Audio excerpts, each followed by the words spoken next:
మాతృభాష. తెలుగులున్న యాసలన్నీయు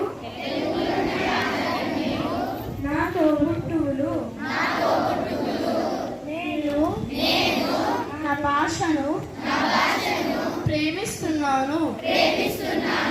సుమధురమైన అతి ప్రాచీనమైన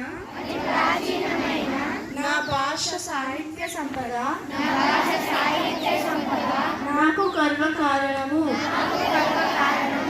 దీనిని భావితరాలకు అందచేయుటకు సర్వదా నేను కృషి చేస్తాను.